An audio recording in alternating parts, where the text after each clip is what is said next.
Om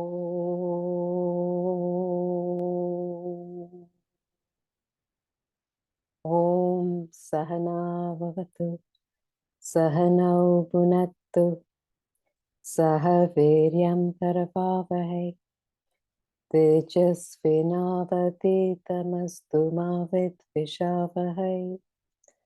Om Shanti Shanti Shanti.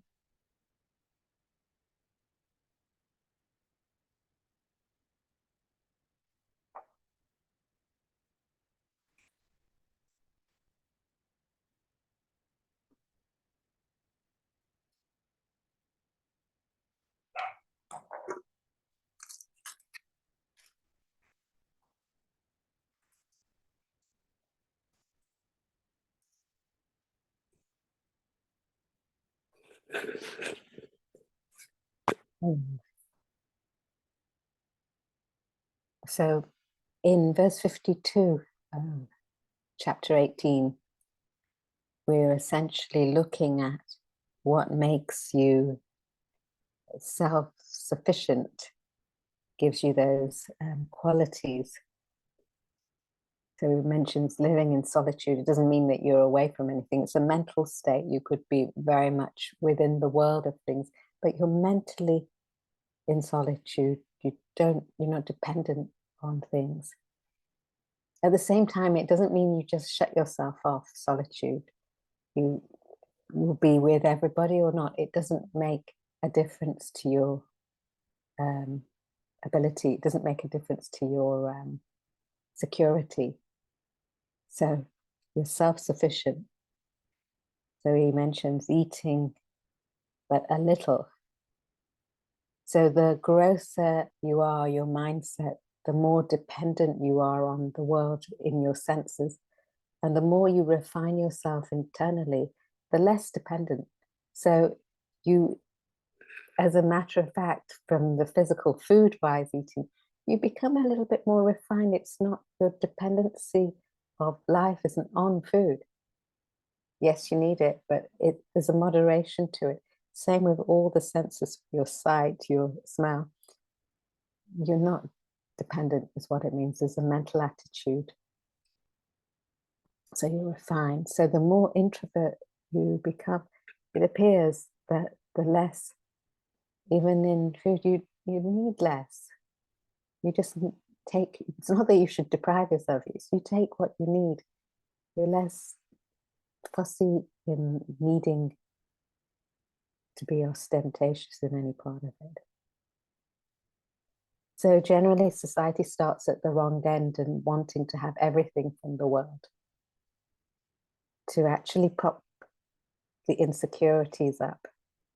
But in actual fact, if you just start to go the other way around, you see how much you don't need. And it frees you up, it makes you independent.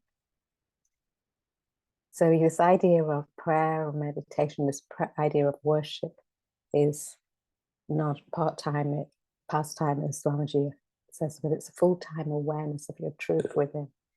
So there's a constant thinking of where you're heading towards. So you begin to practice like you're an actor on a stage. You have that self-sufficiency to be observant, objective.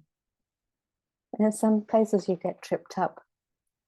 Certain emotions are there, are tricky. Those are your stubborn vasanas which you've got to start dealing with. You can't help that. That's why you're existing. We're existing in this earth. But it's like acknowledging that. Bring your vasanas to the surface so you can deal with it. Doesn't matter how good, bad it may seem, but if you bring it to the surface, you can deal with it. That acknowledgement is an awareness. That's what you've got to do to evolve and progress. So, Sam, you had something, a question? Yeah, I don't want to interrupt your thought flows and your things. Go So I ahead. can ask it later, no worries. No, ask now. Really done. Sure. Yeah, no, I mean, because what you just said made me think sometimes, when you're going to a restaurant or when you Yeah, like there's a lot of options and you're trying to think what sandwich to get. Yesterday, for example, I was trying to figure out what sandwich to get, and you're just looking and checking, and um, yeah, I guess sometimes options and varieties sometimes kind of might, yeah, Matter. yeah, I guess sometimes you're just not sure what to get, or whether this is going to be tasty, or whether this is not. So sometimes these go in your head, but just thought I mentioned that So it's as more work is needed to be done from my end. everybody's end, not yours. So it's an understanding. If you can see that in that example and magnify it and see it in all the things that we do when we make decisions. And invariably, when we make the decision, it really doesn't matter. All those options go out of the window. You're not really interested any longer. So whether you made the best decision or not the best decision, the fact that you make the decision is really important. But that choice bombards our senses, the world. And that's what is trying to get you to, if you standardize life, then the making of decisions becomes easier because you're not concerned with the periphery of the massive choice. You have an idea of what you need or want, and you just go for that. You don't go for less, you don't go for more. You just go for that. There's I have two types of pens I can share you as an example, and you'll find they look miles apart in their qualities in some sense. One's a simple emoji pen, and one's actually quite a old style Parker fountain pen. The only reason I have this was my father's. So I one item I have. That's all. And in actual fact, the only reason I have it is because I write in ink. But I keep this anywhere I travel. I'll only use this. I don't need more than this. I don't need less. I can refill it, so I can be economical with it. It's simple. So this is my standard. I never take this out in case I will lose it. And if I lose it, it doesn't matter. I will use a cheaper version. It just happens that it was there. I didn't buy it. It just happens that it was there. So it's not you should have something cheap, or it's not you should be over the top. It just happens to be there. So I can use it. Now, if I don't have this, I'll use something else.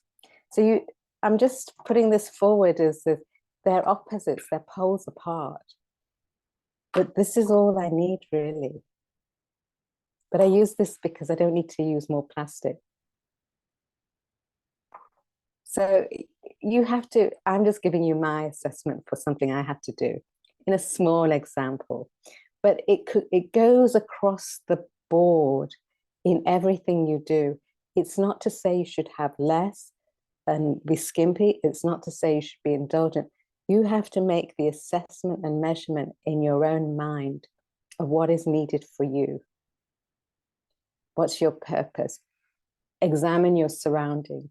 What do you need for that purpose? When you have it, do you need to hold on to it? Will you be less without it? Or is it okay? So you just go smoothly in your world, but you assess. And make the assessment, like our taste buds are like, okay, sometimes if I don't have perfect, just have that. Make it simple. It doesn't matter if it wasn't tasty. I ate, yeah. So keep bringing it back. Oh, I've got the opportunity. That's tasty. Then don't deprive yourself either. But just be okay, whatever it is. Makes it simpler. And standardizing life makes it easier. I need X amount of shoes for each occasion. Not less, not more. I need X amount of clothes. Not less, not more. You have to think it through so then you don't keep more. I need to have a nice notepad to keep my notes properly, not tatty. to do that, I need to, yeah.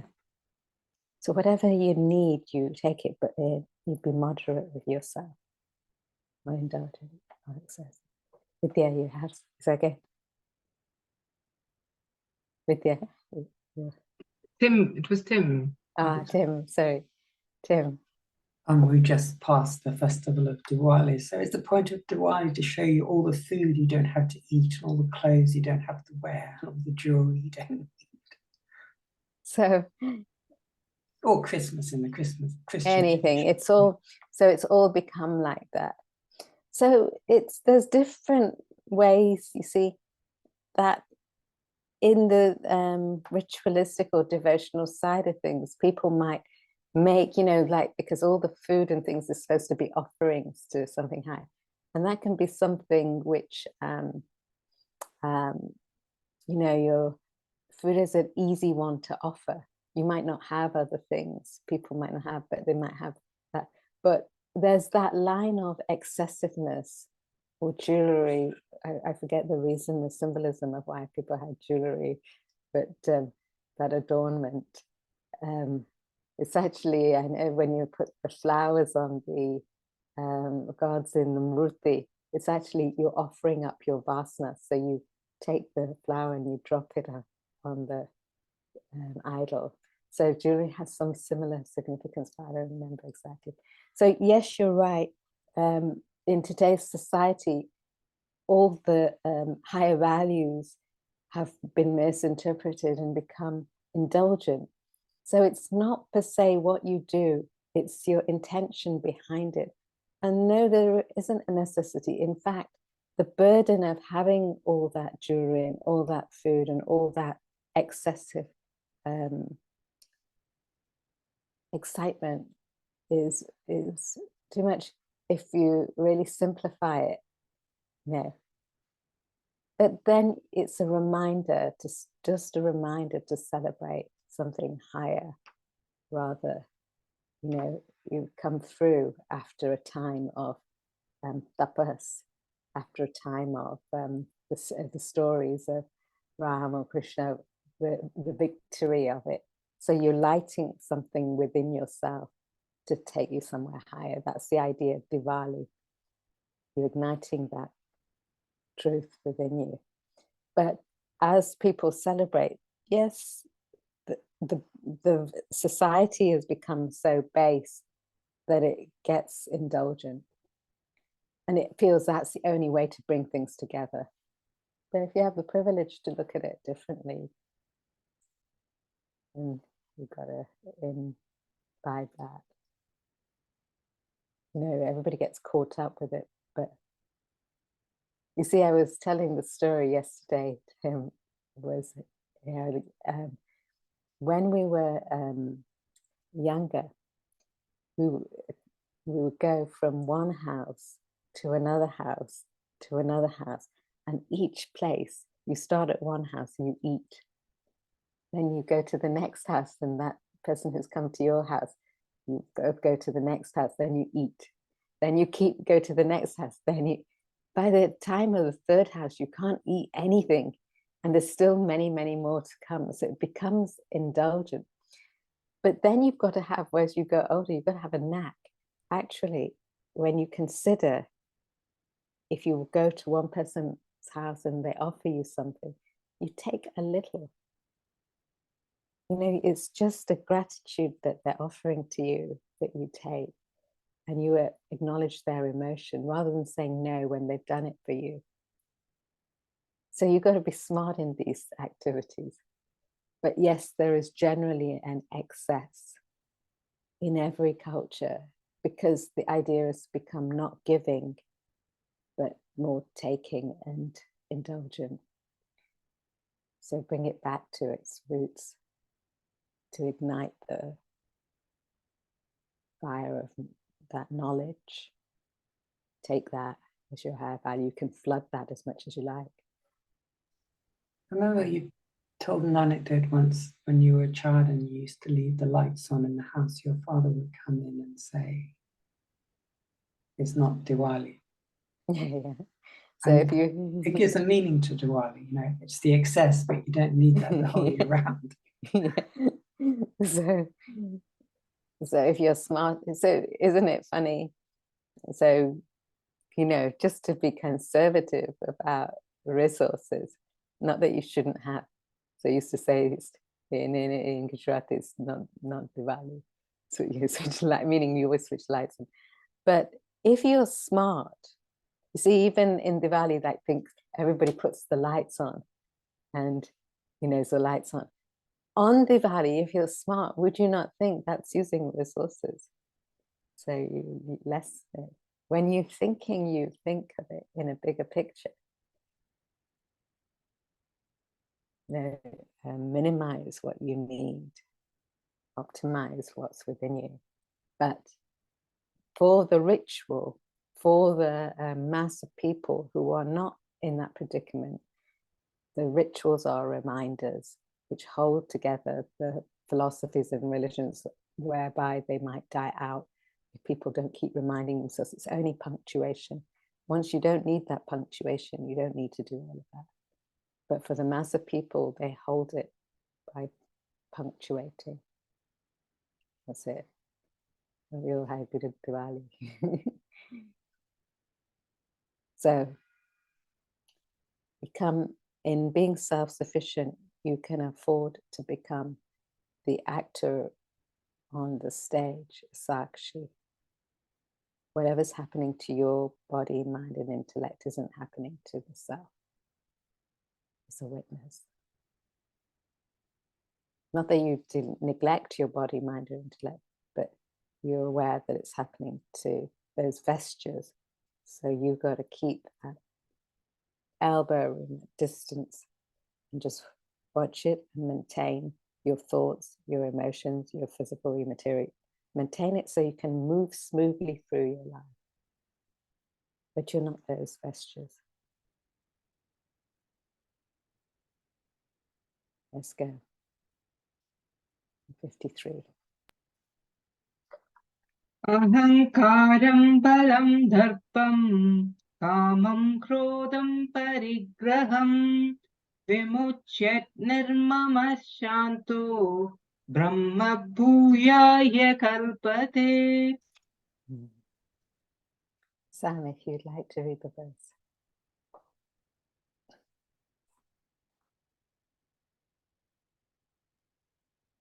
'53. Freed from egoism, power, arrogance, desire, anger, covetousness, mindness, being peaceful, one is fit for becoming Brahman. So who's fit for becoming Brahman? All these qualities.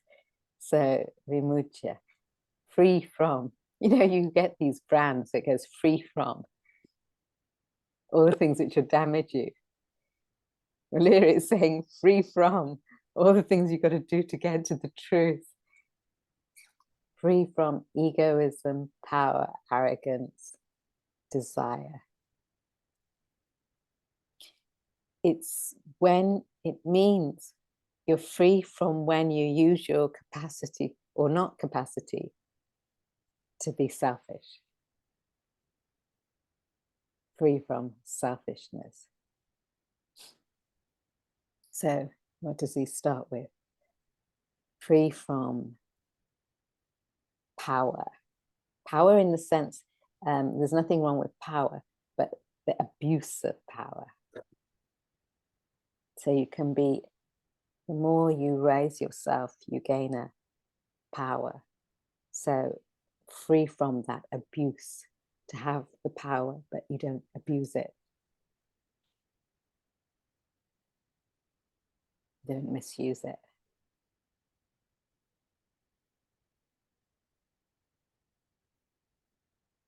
You understand that somebody may do you harm, but you understand that's what it is.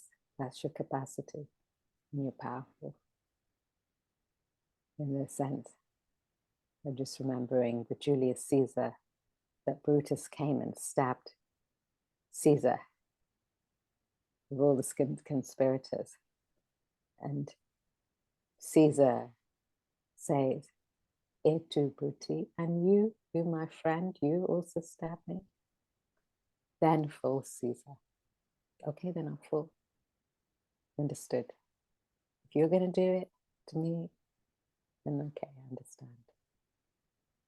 Free from that ahankara, egoism, that resistance of I and my, you're free from. You have an understanding. Darpam, arrogance. You might have very strong ideas. There's nothing wrong with having strong ideas, but you can't afford that yours are the only ideas. You alone exist. You're important, not open to any discussion. Yours is right, and you'll stamp out everything else to keep that right. It will never work. Karma, desire, lust. The mind takes over. Uncontrollable desire, can't control it. Lust, carnal. Anger, krodha. When there's a desire which is obstructing something that you want, you get angry. You have a desire, it gets obstructed, creates anger in you, an explosion. It's not getting leeway to move forward, to fulfill itself. Covetousness. It's like looking at the bank and saying, why has the bank got all the money and not me? But instead of doing it with the bank, you do it with your people around you. That's more understandable.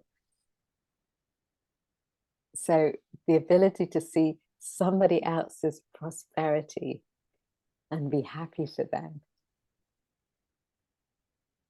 And you cultivate prosperity in all the different levels, just so it can be spilled over and you can share. There's only one reason to have prosperity: if you can share and raise yourself and others in the process. That becomes material prosperity, props up that ability in the world to enable. That's all. But the spiritual prosperity comes from within. It doesn't need those things. But as we live in the world, we utilize those things. But that person, covetousness, sees that's mine and not yours. Or why have you got that and not me? Gets pulled down every time.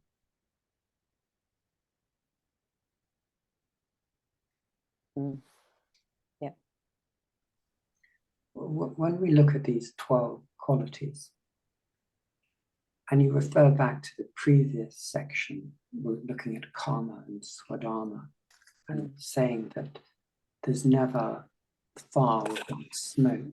It's almost as if these 12 qualities are the smoke that is with the fire. If you act for your swadharma, these things you're trying to avoid, like arrogance, all these things are that smoke.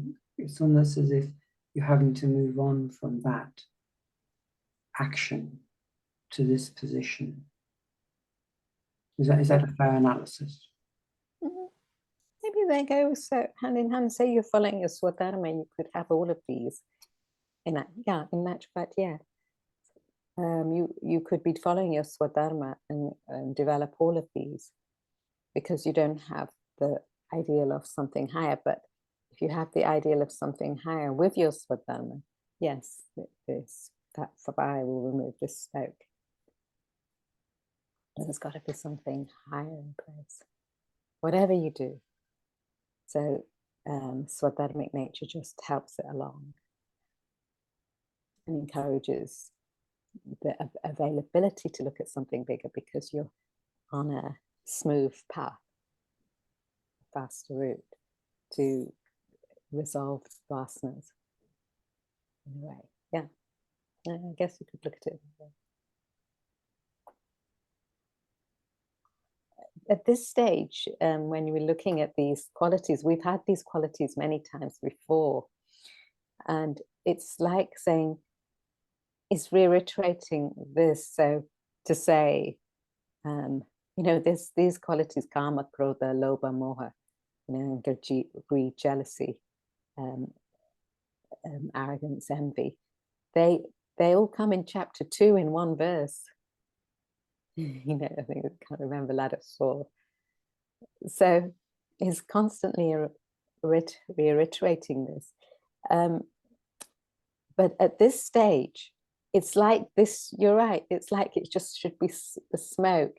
And if you work selflessly, or if you have that ideal in mind at that stage with fewer desires, if your devotion is such, which is not getting interrupted, if your thinking is such, whatever your activities are, they will resolve it. This will get resolved because you've got something bigger to drive you. You've got that value in you. So this is at this stage, it is the smoke, because it's a thin layer. You can't have got to this stage where it's talking about becoming Brahman. Remove this and you become Brahman. At the beginning stages, it may be very difficult and heavy because there's so many vasanas and desires. You've gone through all the different chapters to start refining. Here it's to it's the effect of all the past. So at this stage, yeah, if you've got a lot of ego, you can't move. But here it's like, just remove all of these, you will be at this. It's more like you can't afford to have all of these. Not remove it. You should have been removing it long ago in the set of chapters. But yeah, it's there's got to be some understanding at this stage of what these are. So nirmaha, this mind, this idea of mind. I hope that's well, you were saying it anyway. It is what you're saying. So nirma, this mind. So the idea that one thinks that one can do anything in this world and attribute it to oneself is a bit mad, because you can't do anything in this world without a collective. Even if you may be working alone, there's a collective which is indirectly supporting you in every way. You use a computer, we've got the light, use glasses, use a pen, use books. We together are on this platform as people. There's somebody giving us water, which we must have had in the morning or whatever. There's so many people who have contributed to everything that we've done so far this morning.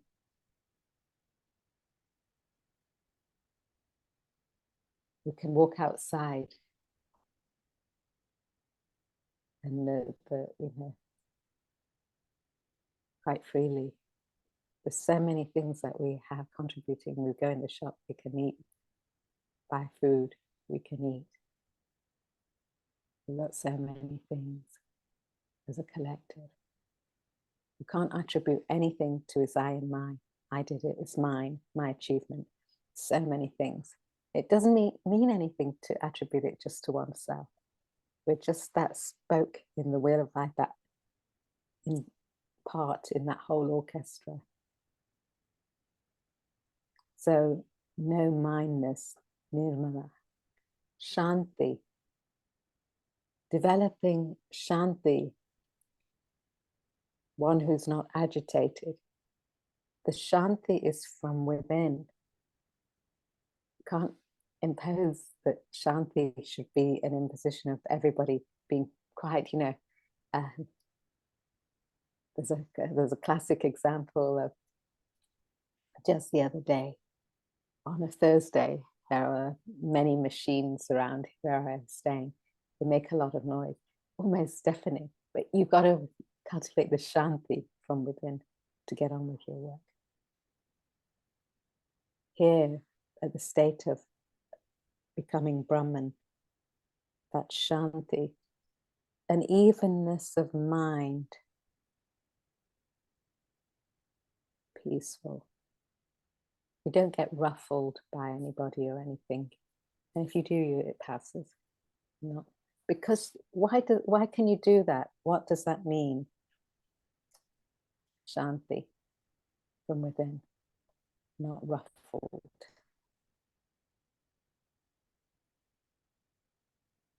How can we develop that? What enables us?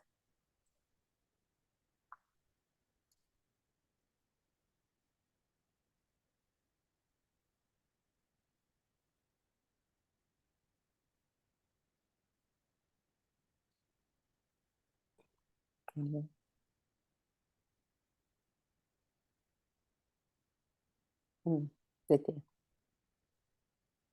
I think when we get what we want, or when we have a certain outlook, and when that is achieved, there's a reconciliation of our expectation versus reality, I mean, in the relative level.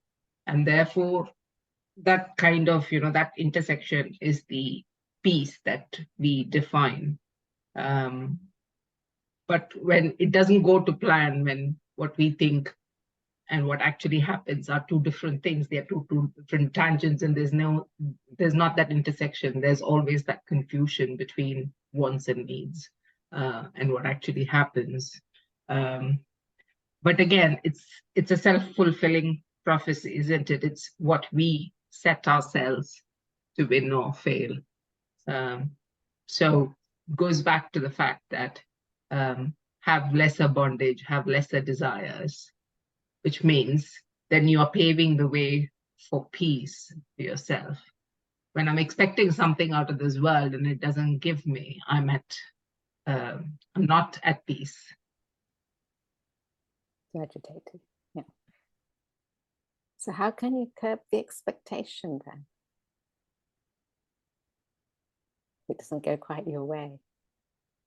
What's going on? And to have that peace. Does it mean don't do anything passive? Or does it mean, what does it mean?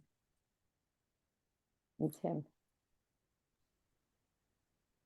I think it comes back to the repetitive answer the Gita gives, that when you pitch to a higher goal, then the hindrances to get there, you can forego, you don't mind them, because there's something much beyond it that you're trying to get to. So it's a sort of perspective renunciation, to use the language of the Gita. So you got your mind on something bigger.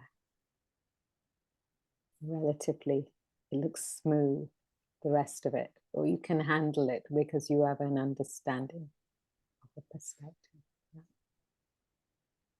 So these qualities are there to be cultivated, or are cultivated to make one Brahman, to be able to be Brahman, enlightened, becoming Brahman.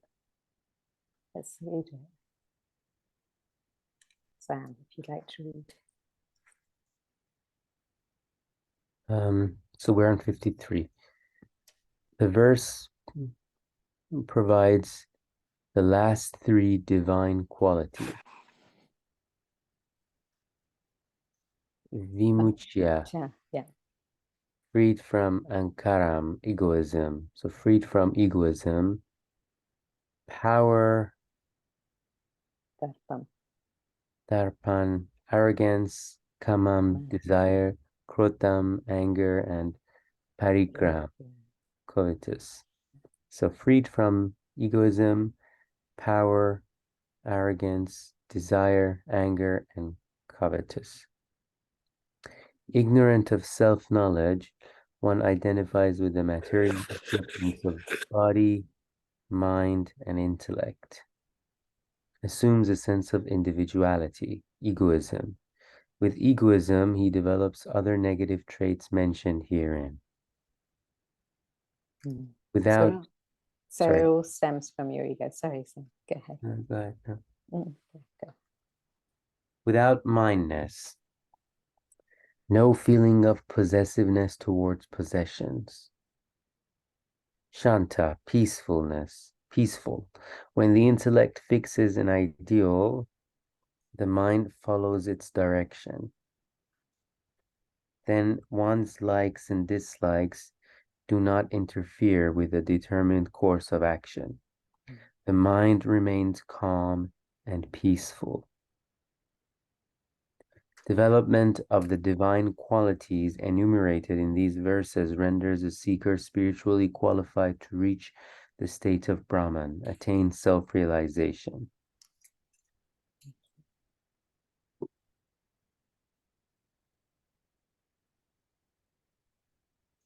So just we've heard them many times before, these qualities to nullify. It's just reminding us. It's the smoke, as Tim said. Let's go 54. May I ask a quick question before we...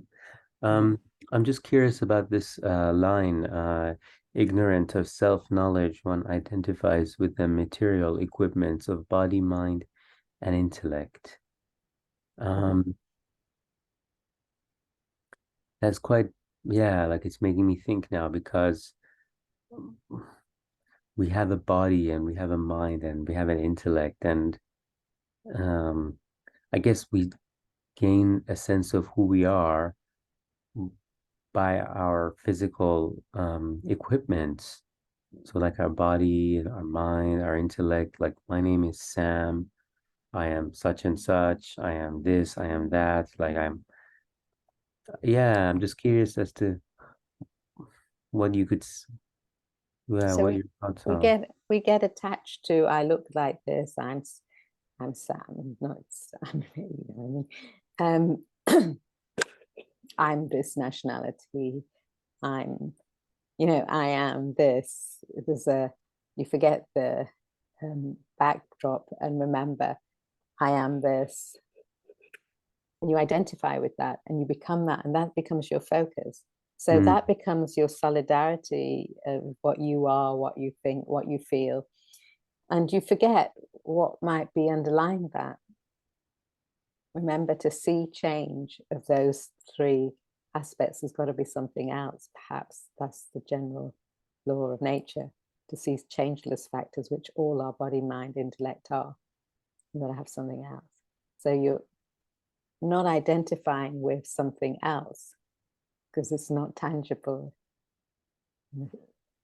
So without that knowledge of self, which is giving you these pointers, these attributes, that's all it can do, really. But without digesting that possibility or something away from these transient aspects, we get hooked on I'm body, mind, and intellect. I am this individual. And we're doing that all the time. So if we're doing that all the time, it becomes almost impossible. Like if you're watching a movie, it becomes almost impossible to see the frames because there's such a solidarity of the speed of those frames going past one by one by one that it looks like that's solid. And you see it with a smooth flow, that movie. Well, we're doing that exactly with our thoughts. We've got thought after thought after thought after thought, and our feelings get involved in it. And then we become identifying with the grosser aspect, the physical, etc., the material. We become, there's nothing wrong. You've got to use those things to get out. But when we just identify with body, mind, intellect, material, it gets fixed there. We're just looking at the movie. So it's like, can you imagine you just look at the movie, as people are being encouraged to do these days, just look at the screen and the movie going on there, but you actually don't have the reality. Our relative reality is in person, but we look at every day, every week, a movie screen, the computer, the TV, whatever you're looking at, and that becomes your reality. You think, and some people think that's real. Yeah. So you're removed relatively from that interaction. Here it's saying exactly, expand it further. We've removed ourselves from that true selves because of identification of our body, mind, and intellect. We're getting hooked on that as though it's permanent. So we're missing the permanent aspect. So the knowledge of the self gives us a reflection, a value, an idea to contemplate, examine, question. Could it be this? Have a look, take a look, investigate. Could it be something else? So unless you've got knowledge of the self, or knowledge of the self, we're using relatively any knowledge of universal principles. Unless you're looking at something bigger than that transient value, how on earth are you going to know that your solid seeming movie of your body, mind, and intellect isn't the real thing or is the real thing? You just not got any investigation to see it any other way. So it's suggesting that. Ignorance of knowledge of a self, one identifies with the material equipments, body, mind, and intellect, and assumes a sense of individuality. And once you assume that individuality, it seems almost normal that one should have an ego. Now, in this society, it's like normal if you don't have a certain sort of ego. It's like you're not in that realm of being forward thinking in some sense. No, you don't have any drive. We're not saying we shouldn't have any aspiration, but just not with the fruit and not with the desire back in it. Just go with that, your vasana, but not held on. So people are still going to pursue life. What's your mental attitude to it? That's it. Knowledge of the self helps you out. Or whatever you want to call it. Beyond body, mind, and intellect. That investigation. Let's go. Thank you. Brahma bhuta prasannatma na sochati na kankshati sama sarveshu bhuteshu mat bhaktim labadhe param. Peter, if you could read the verse. Yeah. Becoming Brahman, serene in self, he neither grieves nor desires. Alike to all beings, he attains supreme devotion to me. Okay. So, becoming Brahman, aspect of devotion here. So, becoming fit for Brahman. All the previous verse, getting rid of the ego, getting rid of the arrogance, ego, desire, etc. Here, that identification, devotion. So neither grieves, neither desires. When we talk about grief, it's something which grieves. It's something which you almost wish. How can you describe it?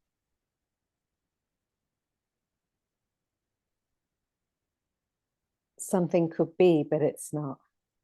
So that it hurts. So it's almost like grieving for what was not.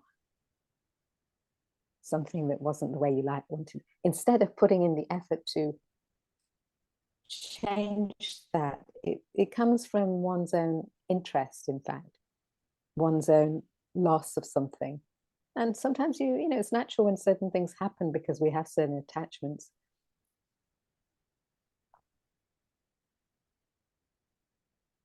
Shakespeare has a quote, "When remedies are past, our griefs are ended, which of late hope had depended." So you go through that anguish, trying all sorts of things. But when you've done everything, you're almost relieved. So this one doesn't have that attachment to the past or the future, no grief. Understands it, things happen, you feel it immensely, but you don't dwell on it. Neither desire, should be. You're not fueled by desire at this stage. You have vasanas which you have to run through, but you're not attached on that sense. Because your thoughts anchored in the self, the bigger picture of things. So it's not that you're far from, it may sound not human feeling, but in actual fact, because your focus is on something universal, you've got an ability to be actually more human. You're not caught up with I am mine, that possession. So anchored in the thought of the self, fit for becoming that Atman Brahman. No worries of the past or the future. The acid test could be your attitude to your fellow human beings. There's not that, there's that love, there's that identification, but there's not that preferential relationship that only them or opposed to them. Because you see the pervading Brahman in all the same. Not you better than me or me better. There are some things you may be physically better doing with one person and another mentally with another, but there's an evenness in mind of your thoughts. You don't see it any different persons. You're identifying with that self within all. When your interest is in getting to that self, you begin to see it that way. So if you even have a clash of what obligation to do this or that, you see the one which fits with the self. If you've got that steadfast in you, you see what will serve the whole rather than your individual identity. And that also is part of serving you, as a matter of fact. So it's always using a sense of proportion to your value, whatever it is. Each one of us knows whatever we can do and can't do, where we are progressing or maybe it's tricky. But we just keep having to up it for ourselves. Let's read it. Okay. Verses 54 and 55 deal with the path of devotion, Bhakti Yoga. Following the paths of action and knowledge, a seeker moves closer to Brahman, reality. He becomes more attuned to his real self. Composed and content in the self, he neither grieves over his past sorrow nor craves for future enjoyment. Loves all beings. Krishna accepts such a person as greatly devoted to him. Devotion to God is therefore not an attachment to a deity. Devotion is attunement to the Supreme Self. Atman is the self in all, the all-pervading Brahman. Finding the Supreme Being within a true devotee merges with Brahman. The test of devotion rests in the recognition of self, the feeling of oneness with all beings. So you yourself, you know to what extent something bothers you or irritates you with X person or Y person. But keep that evenness in mind, even if that's just an identification. Everything is Atman Brahman, the best or the worst. Everything has got that. To see it, to maintain that, needs that steadfastness. It doesn't mean you're passive. It doesn't mean if something's not quite right that you just be passively letting that pass. You act on it, but you acknowledge everything is Atman Brahman. You're doing your role as what you have to do. Whatever you have to do, you keep that identification. Don't get ruffled by it all the time. To the extent you can, you keep increasing it. Fit for becoming Brahman. Let's go, 55. Sam. I had a couple of small questions, if I may. Not sure if I understand this sentence in the second paragraph. Finding the supreme being within a true devotee merges with Brahman.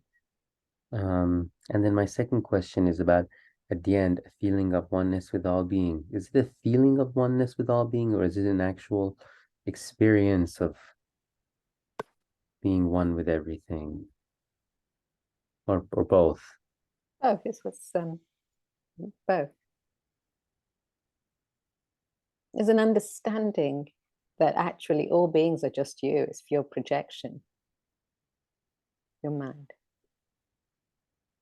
It's all got a divinity backing it. There's different characteristics. You don't condemn the tiger for being ferocious. And in its ferociousness, it's got a very nice coat. And then in its coat, it's got these claws. There's so many contradictions in it. So, but you see it with admiration, and like you enjoy, identify with it. Wow, what a beautiful creature. But you don't want to get too close to it. Yeah, so you've got to understand your measurements. If you get too close to it and you go, well, that's your problem. You got too close to it, didn't assess it properly, not yours, for any one of us. So it's an understanding of how things function, but your identification is with that self. So everything has got that self in. So there's an understanding of looking beyond the vastness or the individual characteristics. And there's a feeling of oneness. Yeah, it's like an identity. It's like a practice, actually. You know, go beyond. Even when you see in a group of people, go beyond what they look like. Go beyond what they're, you know, certain physical. Go beyond certain temperaments that one person may always get agitated about something or whatever. Just go beyond it. Keep pushing that boundary for yourself to see something universal. It's not the one you, or the people you love that matters. It's the one you hate, which is a measurement of one's spiritual evolution. That's in chapter 12, verse 13 or something. The one you hate. So it's ever instilling in yourself, what's the point? We're all part and parcel. Do I hate my little finger? It's attached to my arm. I can't hate my little finger. It's attached to my arm. So similarly, in the vein of the one, maybe somebody's doing something. I don't hate them. I don't prescribe to what it might be. But there's an Atman Brahman backing. So you see that aspect. You don't see the rest. You deal with the rest with your body, mind, and intent as you please. But you still have a vision above that.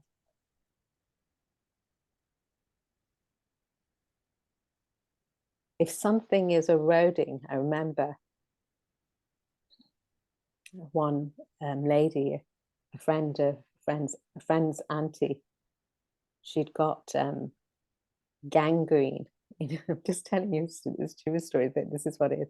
She got gangrene in her foot because she's diabetic and she didn't look after herself. And having known that, she still didn't look after herself. So they came to a stage where they had to amputate. And because she was so, no, that's my foot, possessive of her foot, she couldn't do it. She died.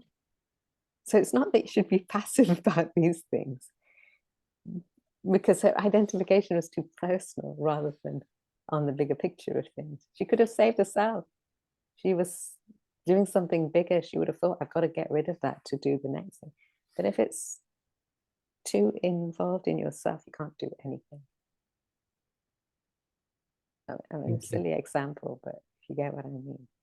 You've got to, everybody and everything is part and parcel of you when you see it that way. You understand if it's not to your liking, but it is all part and parcel. So pitch up the bigger understanding when you don't like it. When you like it, it's easy to say. When you don't like it, you have to struggle. Pitch up and see it from the other person's point of view or perspective.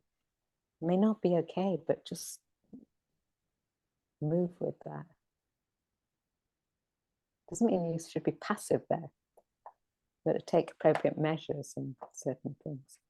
You don't have any hate in you. Tim.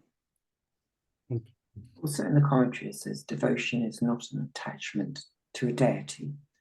Is that reflected in the dynamics between Arjuna and Krishna? Like Krishna is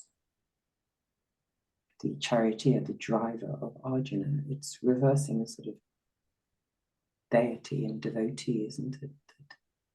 So the self backs the body, mind, and intellect drives. That's the symbolism.